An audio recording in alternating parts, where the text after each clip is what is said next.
fue el año del COVID-19, y luego pues, las infecciones respiratorias, ¿vale? Las infecciones bronquiales de vía baja. Si os fijáis, por tanto, estamos hablando de una patología que es realmente importante. No estamos hablando solo de infección viral, sino en conjunto, pero como veis, pues es dentro de las infecciones, lógicamente, las causas más frecuentes de mortalidad en nuestro país. Y vamos a ver qué ha pasado después del COVID. Nos hemos quitado las mascarillas, pero aún siguen pasando cosas y, efectivamente, como ha dicho anteriormente otro ponente, pues los virus nunca se fueron, se escondieron, pero nunca llegaron a marcharse. Fijaros lo que supuso el confinamiento en domicilio. De repente desaparecieron todos los virus, pero en cuanto abrimos la espita volvía a aparecer, como veis ahí, el rinovirus, el color está amarillo más claro, y posteriormente, los años sucesivos, cuando ya pusimos las mascarillas en modo piscina, pues veis cómo empezaron a aparecer, color verde empieza a aparecer el VRS, color rojo empieza a aparecer la gripe. Por tanto, en cuanto soltamos un poco la mano, los virus vuelven a aparecer porque, insisto, nunca se marcharon. Como vemos, esta sería la evolución de la gripe, del VRS en 3 temporadas, no la actual, sino las anteriores. En azul veríamos el año del COVID, evidentemente se escondieron, pero no se llegaron a marchar, y posteriormente pues han ido apareciendo de manera progresiva. Como vemos en el lado de la derecha, en el año 2022-2023, lógicamente, la principal tasa de infección la tenemos en los neonatos, es azul claro, y prácticamente, como vemos en los colores más oscuros, en los ancianos, pues prácticamente supone algo testimonial, entre comillas. Sin embargo, si nos vamos a la gráfica inferior y hablamos de hospitalización por edad, vemos que lógicamente los neonatos son los que más hospitalización tienen, pero fijaros que aparece ahí un color morado, y ese color morado es la implicación de hospitalización en pacientes mayores de 85 años. No son tantos, pero los que están, como vemos, se complican enormemente con un alto requerimiento de ingreso hospitalario. ¿Y qué es lo previsible o qué estamos teniendo ahora mismo de VRS este invierno? Pues como veis, hemos vuelto a adquirir un patrón estacional, que vemos que hay pequeñas diferencias. Este año, gráfico de abajo, en color azul, vemos que el VRS va tarde, ¿vale? Va por lo menos 3-4 semanas más tarde que en años anteriores, pero como vemos en azul está cogiendo una pendiente ascendente importante, exactamente igual que la gripe. Por tanto, lo esperable es que nos tenemos que enfrentar a que todos los años vamos a tener infecciones por VRS, y afortunadamente, entre los microbiólogos, entre diferentes entidades, pues nos vamos dando cuenta de que el VRS es especialmente también patógeno en el ser humano. ¿Por qué es una enfermedad potencialmente grave? Bueno, como vemos aquí en esta imagen, en el lado de la derecha, estaríamos viendo todo lo que se ha publicado y todo lo que se conoce en población pediátrica. Tenemos muchísima información en población pediátrica. Pero en población en adulto, que es la que nos circunscribe en este foro, vemos que la información es muy escasa y que la gran mayoría de la información que tenemos todavía está bajo tierra, en la que intuimos qué se puede esperar del VRS. Ya empezamos a tener datos, pero nos falta mucho por conocer. Pero fundamentalmente todo ese iceberg que nos queda por debajo, me interesa sobre todo la segunda línea, que nos dice ojo a la fragilidad, ojo a la recuperación funcional de estos pacientes, que muchas veces son ancianos y que lógicamente condiciona una pérdida muy importante de calidad de vida, si no una mortalidad durante el episodio. Resumiendo rápidamente cuál es la patogénesis del VRS, pues básicamente es una infección inicialmente vía respiratoria alta, baja hacia abajo y condiciona fundamentalmente una respuesta inflamatoria, una respuesta de mucho edema y con un incremento importante de la secreción mucosa, que me lleva a patrón obstructivo a nivel distal, con formación, como vemos, pues de capilares colapsados, de atelectases, con lo cual es un virus con una potencial gravedad a nivel pulmonar, de la vía respiratoria inferior. Puede depender de muchos factores, pero si nos fijamos en el factor central, la edad es fundamental, así como las comorbilidades que pueden tener este tipo de pacientes.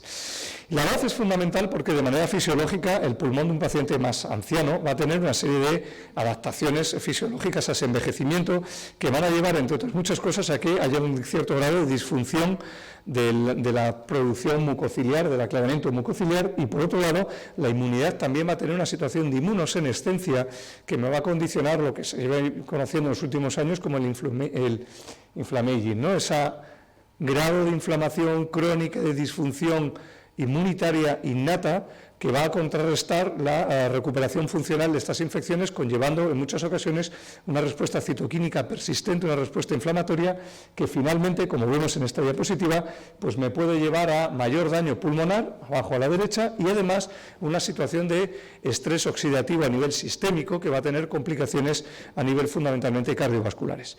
Por todo ello, sin lugar a dudas, el paciente anciano es un paciente con una potencial gravedad de la infección por el VRS que tenemos que tener en cuenta y que afortunadamente en los últimos años hemos puesto el foco en ellos. Especialmente porque son pacientes con mucha comorbilidad y veremos cómo esa comorbilidad va a implicar un importante mal pronóstico en este tipo de pacientes. Un estudio americano en el que vemos que, en color amarillo, que independientemente del año que estudiemos de infección por VRS, vemos como la propia edad incrementa sustancialmente la necesidad de ingreso hospitalario. Y además, para una misma patología, en el lado de la derecha, en este caso el EPOC, como el simple hecho de tener más edad implica que dentro de la misma comorbilidad la gravedad es infinitamente mayor. Hasta tal punto de que incluso el VRS se detecta en el 10% de las agudizaciones de las bronquitis crónicas de la EPOC. Ese estudio es muy interesante porque de aquí, si no me quiero haber aprendido nada de lo que hemos hablado hasta ahora, por lo menos de aquí me tengo que sacar dos ideas fundamentales. Vemos que para cualquier comorbilidad, la edad ya hemos dicho que es un factor de riesgo para que las cosas vayan mal. ¿Cuáles son los dos principales factores de riesgo que no se me deben olvidar nunca de que van a ir mucho peor las cosas? La EPOC y la insuficiencia cardíaca.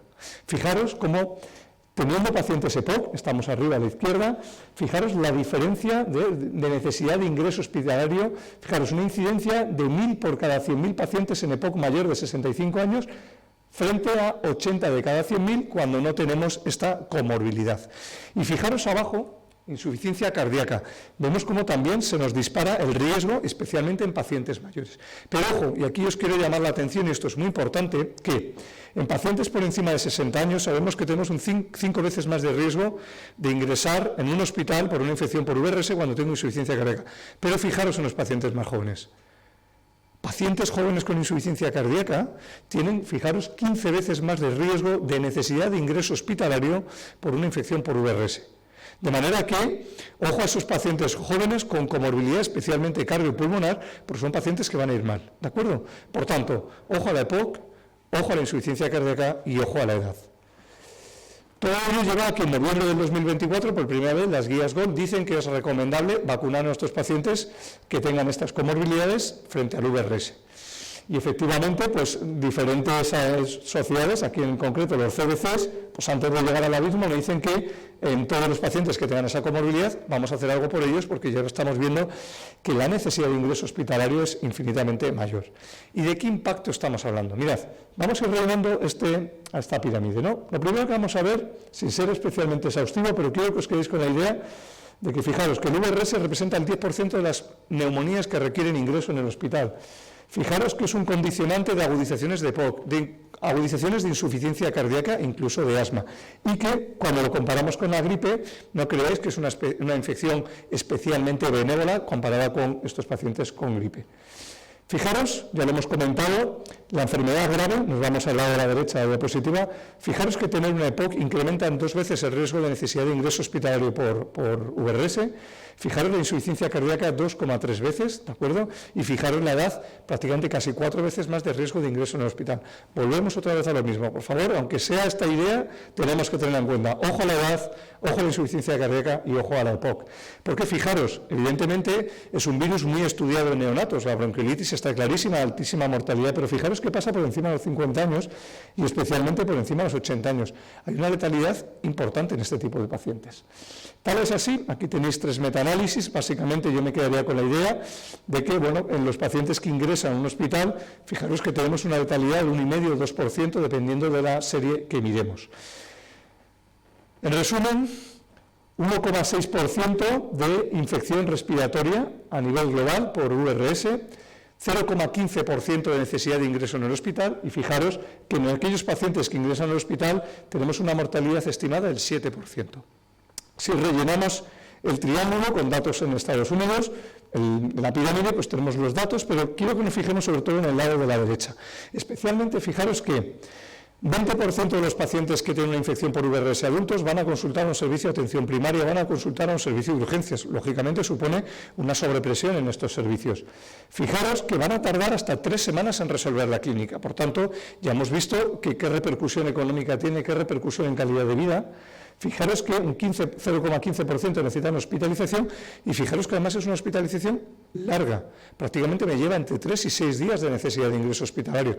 Multiplicar por el coste de una cama, ya sabemos de qué índice estamos hablando. Y una mortalidad estimada del 6% cuando el paciente requiere ingreso en el hospital. Si nos enfrentamos con la gripe, esto es mejor, es peor que tener una gripe, pues hombre, si tienes una gripe es peor una gripe, si tienes un VRS, peor un VRS, pero vamos a enfrentar los dos, fijaros. Importantísimo.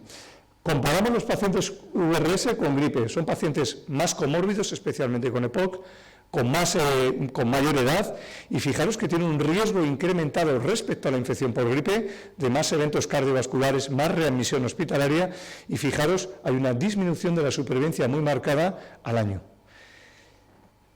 Y además, lado de la izquierda, si nos fijamos, VRS, lo comparamos con cualquiera de las dos gripes y vamos a ver claramente cómo incrementa la estancia hospitalaria y además la de la derecha, desde luego tienen no menos necesidad de ingreso hospitalario en UBI, no menos mortalidad y desde luego no menos soporte ventilatorio invasivo. Por tanto, vemos que es una infección que al menos es equiparable y que tenemos que tener en cuenta. Y fijaros cómo tenemos un porcentaje es verdad que el número absoluto es lógicamente menor que la gripe, pero mantiene una proporcionalidad de letalidad exactamente igual que la que pudiera tener la gripe. ¿Y cuáles son las secuelas de la infección en pacientes ancianos como los que vemos habitualmente? Veréis, hay muchos estudios que todavía hablan del impacto de la calidad de vida en adultos, ¿no? Quizás aquí tenemos uno de los estudios más completos en 300 pacientes con una edad media de 74 años y fijaros, importantísimo, nos quedamos con dos datos fundamentales. El 15% de estos pacientes por encima de 70 años pierden su independencia al alta, lo que implica que algún familiar va a tener que estar pendiente, que tengo que buscar un centro de rehabilitación, que voy a tener que buscar una persona que me ayude con mi padre en casa, por tanto, lógicamente tiene un impacto sobre la comunidad. Y fijaros, un 8% mantienen esa debilidad, esa dependencia, incluso 6 meses después de la infección.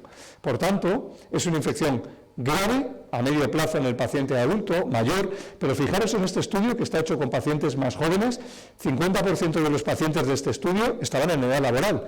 Fijaros cómo van a tener dificultad en productividad, en las actividades sociales, en las actividades relacionales, por tanto, es una infección con un impacto importante.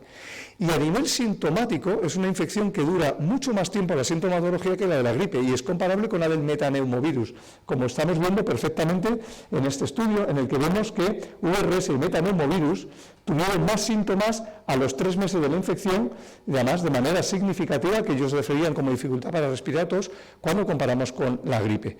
Y no nos olvidemos que hasta un 13, un 20% de estos pacientes en la convalescencia pueden tener un episodio de insuficiencia cardíaca con la letalidad que ello implica. A modo de resumen, ya hemos visto, ojo a los ancianos, ojo a los EPOC, ojo a las insuficiencias cardíacas. ¿Y de qué estamos hablando en los pacientes que atendemos habitualmente en neumología y en medicina interna? Mirad, riesgo relativo de ingreso por VRS entre 2 y 4 veces más de riesgo cuando tengo comorbilidad, especialmente cuando hay insuficiencia cardíaca. Y ojo a la insuficiencia cardíaca, que incluso en pacientes jóvenes van a tener un alto requerimiento de ingreso hospitalario cuando lo comparamos con pacientes de la misma edad sin insuficiencia cardíaca. Durante el ingreso, 20% de complicaciones cardiovasculares. Y el mal pronóstico, todos los estudios vuelven a señalar lo que hemos ido comentando.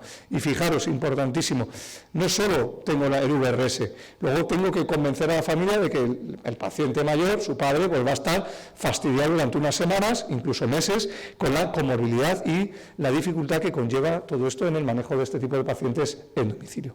El otro grupo importante que está muy estudiado en VRS en el paciente adulto es el trasplante hematopoyético, el trasplante de médula, así como el trasplante pulmonar.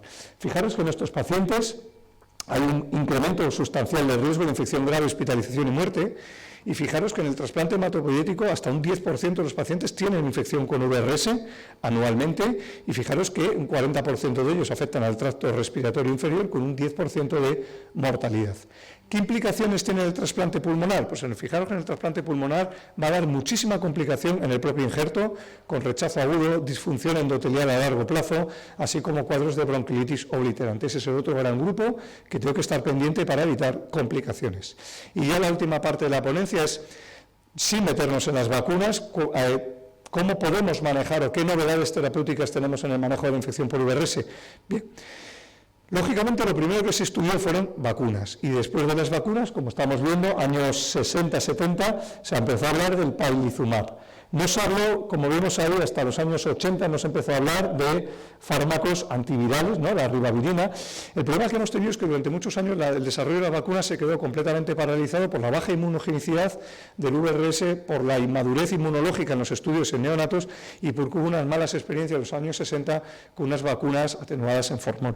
Sin embargo, en los últimos años ha habido una eclosión de diferentes estudios que se han hecho para intentar buscar alternativas, sobre todo profilácticas, en la infección por VRS, tanto en neonatos como en adultos. Este es un estudio que hicimos en nuestro hospital, un metaanálisis, en el que lo que nos fijamos con el diagrama de Venn es, en los últimos años, qué se está estudiando, qué está registrado en Clinical Trials. Como veis, 420 estudios en gripe, 100 en VRS, pero es que hace 5 o 6 años no había ni esos 100, ni 30, ni 20. Es decir, es una eclosión importante de estudios en los últimos años. Y fijaros, lo más interesante es que, como estamos viendo, que no va al puntero, en esta imagen de aquí abajo, fijaros, 30% de los estudios están centrados en el neonato y en la mujer embarazada. ¿De acuerdo? Pero fijaros, si nos vamos a la derecha, 42% de los estudios ya implican población adulta.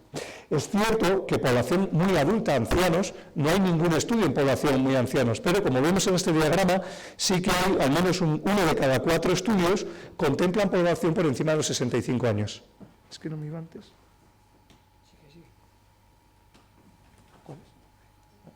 Vale. Como veis, pues aquí justo estamos hablando 42% población adulta, 24% población muy adulta. Es decir, que lógicamente hay una dinámica detrás de estudios. No soy microbiólogo, por tanto no me voy a meter especialmente en la estructura del virus, simplemente tener en cuenta la proteína de fusión, fundamental como luego veremos en las vacunas y en los monoclonales, y aquí específicamente pues en las nucleoproteínas. Se lo dejamos a la siguiente ponencia, el desarrollo de las vacunas, pero fijaros que todos los monoclonales van especialmente dirigidos en inmunoprofilaxis contra la proteína F, contra la función F, que tiene 2 cambios conformacionales importantes. Fundamentalmente en la formación pre-F, que es como se llama, la proteína de fusión, en la que se han desarrollado los monoclonales que seguro que os suenan de las noticias, que es el nirsevimab, entre otros.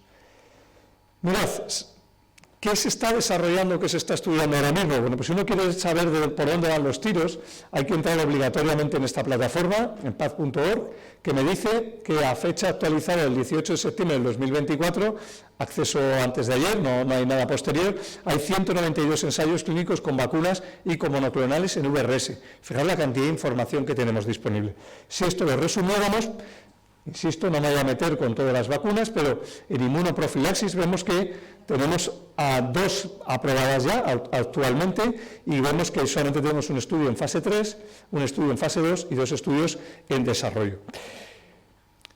Rápidamente, ¿de dónde venimos? Pues venimos del palivizumab. El palivizumab, sabéis que es un anticuerpo monoclonal que la Agencia Española de Medicamentos la tiene aprobada para prevenir las infecciones graves del tracto respiratorio inferior, especialmente en niños, ¿vale?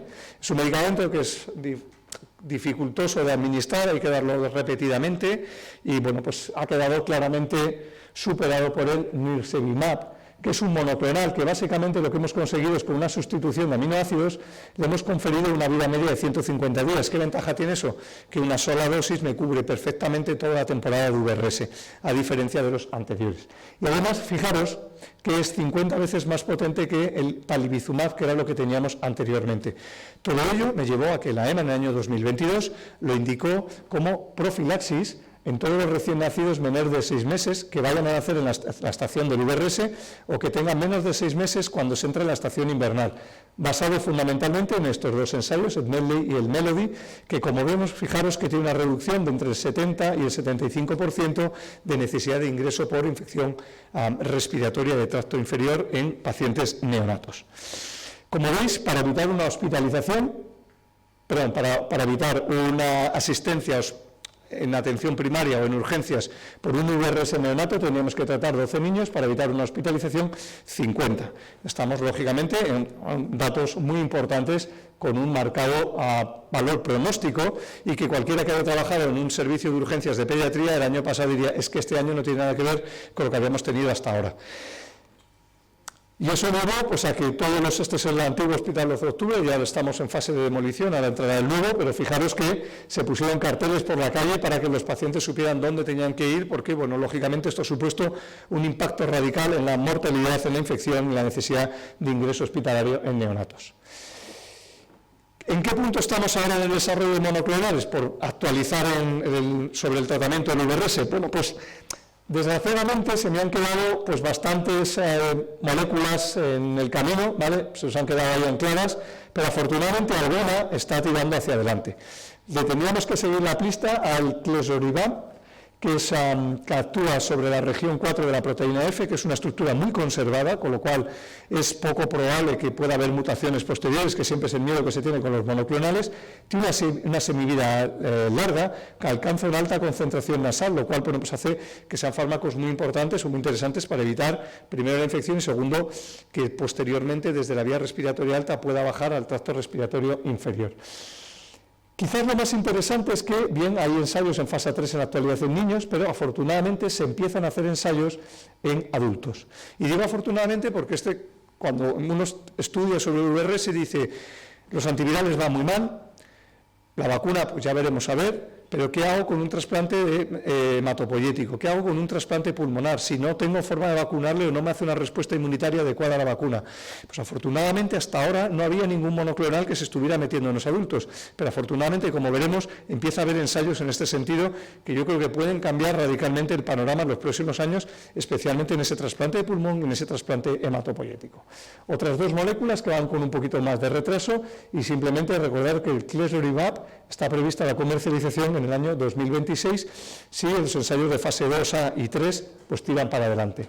Y en adultos, ¿qué tenemos ahora mismo? Aparte del clesoribam, simplemente cuando uno hace una revisión de los clinical trials, simplemente tenemos dos moléculas que se está haciendo un estudio en China, con estos nombres, 2102 y 8897, uno de ellos es el nirsevimab, que afortunadamente lo estamos comparando ya en adultos, hasta ahora solo teníamos información en niños, con lo cual yo creo que en los próximos 3-4 años probablemente el manejo de este paciente más inmunodeprimido pues puede cambiar radicalmente.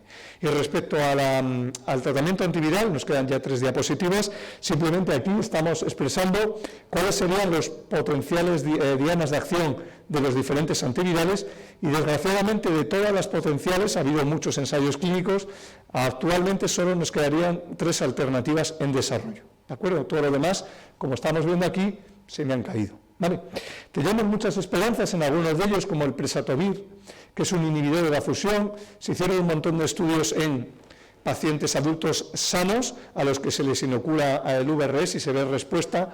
Y bueno, efectivamente, pues había mucho interés, iba muy bien la eficacia sobre carga viral, sobre los endpoints en este tipo de población, pero cuando nos metemos ya en ensayos con población adulta con infección natural, pues de una manera los estudios se nos han caído. La otra molécula con la que había también mucha esperanza era con la lumicitabina, pero desgraciadamente nos ha pasado lo mismo. Iba muy bien en los ensayos en voluntarios adultos que se infectan, pero luego en la práctica clínica real me ha desaparecido también y además con el problema consiguiente de las neutropenias reversibles que tenían este tipo de pacientes. Por tanto, fijaros, todas las moléculas que se han ido probando que no me han funcionado. Entonces, ¿en qué me tengo que fijar? Me tengo que fijar en las siguientes 3 moléculas, especialmente en la primera y en la tercera. El primer estudio es el ciresovib.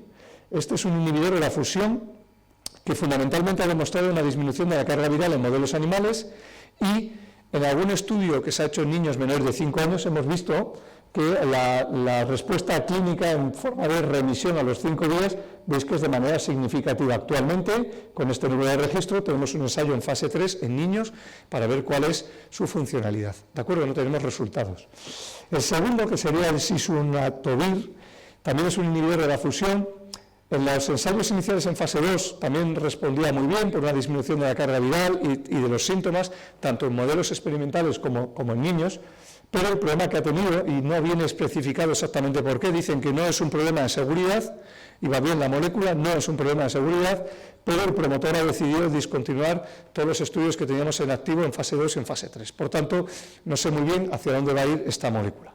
La tercera que tenemos que tener en cuenta, todo el mundo la conoce como EDP 938, de hecho solamente en un clinical trial he sido capaz de encontrar que era el celicapavir, es un inhibidor de las nucleoproteínas que tiene una alta barrera de resistencia, lo cual es muy interesante y que ha demostrado disminución de la carga viral, mejoría de los síntomas en pacientes sanos, así que en voluntarios sanos que se infectan, así como en adultos con la infección. Acaban de cerrar ahora mismo un estudio en fase 2B en niños entre 1 y 36 meses y actualmente está en activo en fase de reclutamiento un estudio específicamente dirigido en adultos con alto factor de riesgo de hacer mala evolución. Por tanto, serían las dos alternativas que a fecha de hoy serían funcionales respecto a la ribavirina. Por el momento solo tenemos comercializada la ribavirina con los problemas que todos conocemos desde hace años en tasa de respuesta y bueno, en el futuro pues habrá que estar pendiente un poco de estas dos moléculas. Por tanto, ya como conclusión, querría sacar 3 ideas. La primera, es una infección con una potencial gravedad elevada, especialmente por encima de 60 años, más si nos vamos por encima de los 80 años, y en aquellos pacientes con comorbilidades, especialmente EPOC, insuficiencia cardíaca, o pacientes inmunodeprimidos, especialmente el trasplante hematopoyético, van mal, hemos visto hasta un 10% de mortalidad, o el trasplante pulmonar, que me va a funcionar, rechazo del injerto, neumonitis obliterantes, etcétera. Segundo, tiene impacto muy notable en la calidad de vida de estos pacientes. Ya hemos visto que incluso la disminución de la calidad de vida puede perpetuar incluso hasta 6 meses después de la infección. Y en tercero, pues como luego nos van a comentar, hay un adecuado desarrollo de la profilaxis, especialmente en términos de vacuna, pero a fecha de hoy todavía tenemos una escasa disponibilidad de los antivirales y el único que tenemos disponible hasta ahora es la ribavirina, pues que genera muchas dudas más allá del trasplante hematopoyético. Por tanto, creo que si realmente esta inmunoprofilaxis en forma de monoclonales sigue evolucionando, creo que tenemos que replantear la forma de tratar a estos pacientes inmunodeprimidos y, igual que utilizamos el nirsevimab en los neonatos, tenemos que intentar ser capaces de buscar alguna alternativa en el paciente con inmunosupresión que sabemos que va a hacer escasa respuesta vacunal. Pues nada, muchísimas gracias por su atención.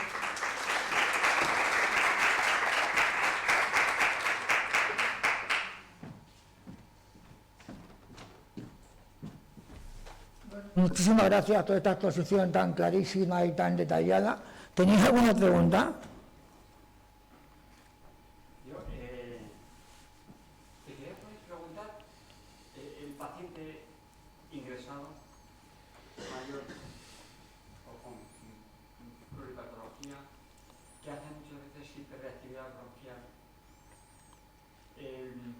no tenemos antivirales, le tenemos que dar más corticoides, no tenemos que hay controversia con respecto a los corticoides y el virus respiratorio sincicial. ¿Cuál es tu...? Hay muy poquita información. De hecho, de las últimas revisiones que he ido mirando, de hecho, alguno tiene más interés en el tema, hay mismo un monográfico, me parece que es de septiembre, del Lancet Respiratory Disease, que habla sobre todo de la actualización del tratamiento y en alguna más, y solamente uno de ellos habla de los corticoides, que en principio no se mojan. Nos dicen que no parece que vayan especialmente peor con la utilización de corticoides, tampoco hay ningún ensayo, ningún estudio realmente potente que me diga qué sucede con el tratamiento corticoideo en el VRS, y también me dice, que eso también lo vemos en los hospitales, que hasta un 70% de los pacientes que ingresan al hospital por VRS van con corticoides, con lo cual realmente la idea es que prácticamente los pacientes mayores muchísimo nos hacen hiperreactividad bronquial, prácticamente todos suben con dosis de corticoides, mucho más alta incluso que la que proporcionalmente utilizábamos en COVID, ¿no? Estamos hablando de 60-80 miligramos de metilprednisolona para arriba, con lo cual estamos hablando de dexametasona, el equivalente de dosis muy altas, y en principio pues realmente no hay ningún estudio que claramente me diga de manera fehaciente y que no tenga un importante sesgo si van mejor o van peor. La experiencia, que al final vienen todos con broncoespasmo, son pacientes con mucho broncoespasmo, no tengo un tratamiento antiviral efectivo, pues tengo que tratar la comorbilidad, beta-2, corticoides y soporte respiratorio hasta que la sintomatología va disminuyendo. Y eso justifica que, como hemos visto en algunos de los estudios y con la percepción que tenemos los pacientes, los médicos que vemos pacientes, es que los ingresos hospitalarios son 3-4 días más largos que la gripe, fundamentalmente por el broncoespasmo tan importante que tienen.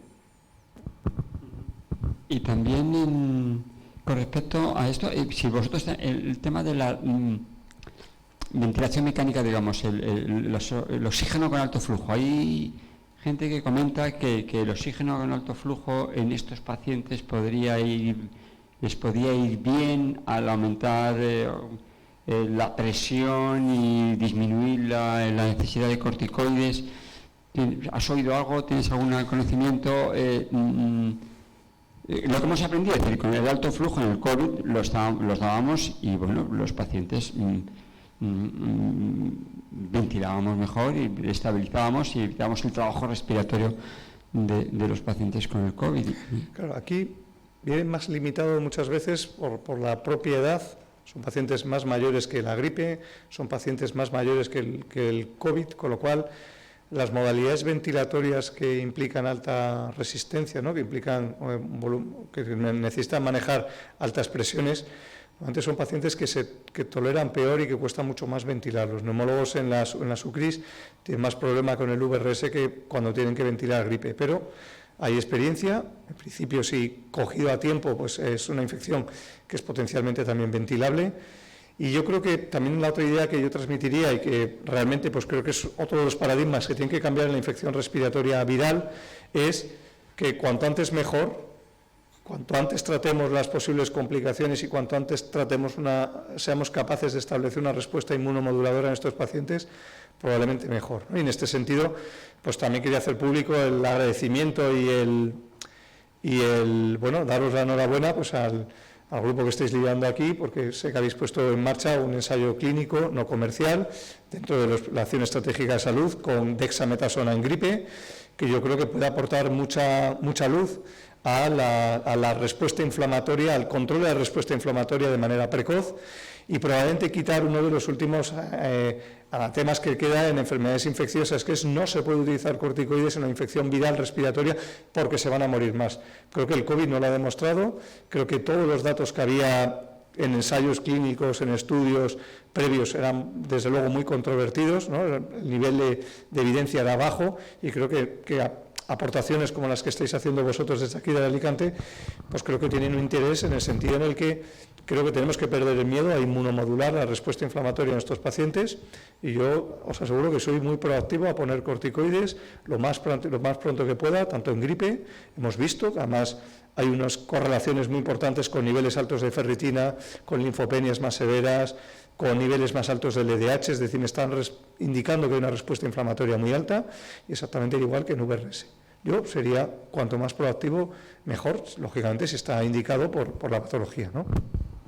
Y no sé qué tan... Bueno, no sé, probablemente no todo el mundo esté de acuerdo, pero bueno, yo desde luego, lo que hemos visto mucho COVID y los que llevamos años trabajando con estas infecciones, vemos que desde luego, en todos los estudios que hemos hecho, cuando hemos buscado factores de riesgo, desde luego, los corticoides, en mi experiencia, nunca han sido un factor de mal pronóstico en este tipo de pacientes, utilizar el corticoide en ese contexto. Y además, insisto, en gripe, un 60-70% de los pacientes que ingresan en mi hospital vienen ya con el corticoide puesto desde la urgencia y en VRS el porcentaje es incluso superior por ese broncoespasmo que tienen los pacientes. No, pero yo una reflexión, es decir, en voz alta, probablemente podemos controlar en cierta manera si podemos el broncoespasmos con corticoides nebulizados o con el oxigenoterapia, con el oxígeno de alto flujo y darle un inmunomodulador para evitar la inflamación, pero no una dosis tan alta, sino una dosis más baja. Y yo creo que probablemente, no sé, es una razón, que probablemente dosis más bajas van a ir también el paciente como dosis muy altas por esas necesidades, esa hiperreactividad bronquial. No por poner muchísimos corticoides, pero mi experiencia con gente mayor, no por ponerle una dosis más alta de corticoides a un paciente con VRS, se va antes a casa. No ponerle dosis más altas, y probablemente dosis pues de 20 miligramos de metilprednisolona, por ejemplo, que es aproximadamente la equivalencia a los 6 de dexametasona, pues ese paciente probablemente se irá a su domicilio igual que si le hubiera puesto 40 cada 12. Sí. Probablemente, y tiene menor morbilidad. Y estamos controlando la respuesta inflamatoria con una dosis menor. Es decir, que, bueno, no lo sé. De hecho, nosotros intentamos utilizar no más de 40 miligramos de metilprednisolona al día. intentamos. Es decir, no es verdad eso, es decir, que es que los bebés se vienen con unos pitos que... No, entonces, realmente, bueno, pues efectivamente yo creo que hay que ser agresivos en el momento del tratamiento inicial de ese broncoespasmo tan importante que tienen estos pacientes, porque lógicamente son los que van a condicionar el pronóstico, habida cuenta de que a fecha de hoy, al menos, tratamiento antiviral realmente eficaz fuera del trasplante hematopoietíco realmente no tenemos. Muchas gracias, porque creo que es una charla muy bonita. Yo quiero preguntarte por el perfil clínico, ¿no? Porque es difícil en la literatura, no se describe demasiado el perfil clínico de los pacientes con VRS, ¿no? Y por dos aspectos quería comentarte. Uno, la neumonía bacteriana asociada, que parece algo excepcional o infrecuente. Y a mí me llama la atención lo poco frecuente comparado con la gripe o la sobreinfección bacteriana que puedas ver. Dos, excepto en el paciente hematológico, frecuencia de neumonía, ¿no? La afectación parenquimatosa es rara, ¿no? Que tiene un comportamiento, yo diría que bastante diferente de los otros virus, del COVID o de la gripe, ¿no? Un poco era, ¿qué piensas tú en ese sentido? Sí, pero luego, curiosamente, una de las diapositivas que hemos puesto, sí que veíamos que cuando comparábamos con gripe, de hecho, la razón de riesgo es de 1.3 para tener neumonía comparado con la gripe. Yo no sé si es tanto o no, yo no tengo tanta sensación de que haya tanta neumonía. El problema que tenemos es el de siempre, ¿no? Es ¿qué llamamos neumonía en una infección viral cuando la inmensa mayoría de las ocasiones no tenemos una muestra microbiológica y muchas veces lo que tenemos es un dudoso infiltrado en un paciente de 85 o 90 años que no sabes cuánto es agua, cuánto es la telectasia, cuánto es moco previo, con lo cual realmente yo creo que estamos ahí en un terreno que yo creo que es una de las cosas que más tenemos que mejorar desde el punto de vista clínico, el que llamamos neumonía o sea, que llamamos sobreinfección bacteriana pulmonar en el contexto de la infección viral. Yo no tengo la sensación de que haya tanta neumonía probablemente como en la gripe, pero es más probablemente una percepción, porque desde luego los pocos datos, los pocos estudios que comparan gripe con VRS, desde luego al menos sí que te comentan que el riesgo de infección pulmonar secundaria por bacterias al menos es no inferior, pero yo no tengo esa sensación clínicamente. Por eso digo, porque la sensación, ¿no?, de las complicaciones que se ven, es verdad que como afecta a gente más mayor, insuficiencia cardíaca, radiografía, pero la sensación es como que, aunque haya algún estudio, ¿no?, que la infección bacteriana, sí. Otra era la reflexión sobre las PCRs y las infecciones virales, ¿no?, con esa idea previa que teníamos que la PCR elevaba, ¿no?, con la procalcitonina, para distinguir infección viral bacteriana, ¿no? Como todos estos virus suben mucho más la PCR de lo que pensábamos, sí. ¿No?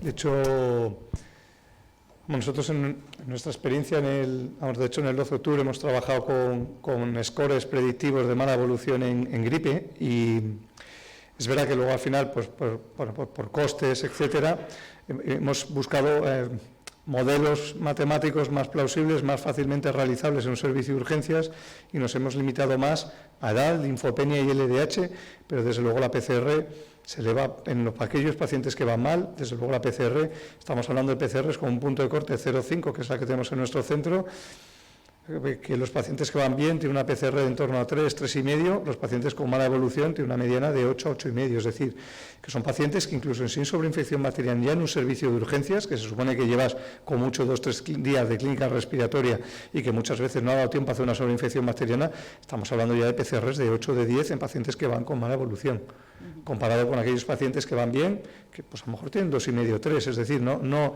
la 0,5 por encima de infección bacteriana por abajo viral no nos sirve, desde luego no nos sirve. Y son pacientes que tienen mucha respuesta inflamatoria. De hecho, una vez diapositiva la hemos pasado un poco más rápido, en patogenia pulmonar, el inflammaging en este caso está también muy de moda, pues es ese grado de inflamación persistente en el paciente anciano que hace que puedas tener una situación, pues lógicamente, de más disfunción inmunitaria y que analíticamente vemos que también van mal y que también elevan PCRs y que elevan reactantes de fase y que también tiene un correlato con un peor pronóstico.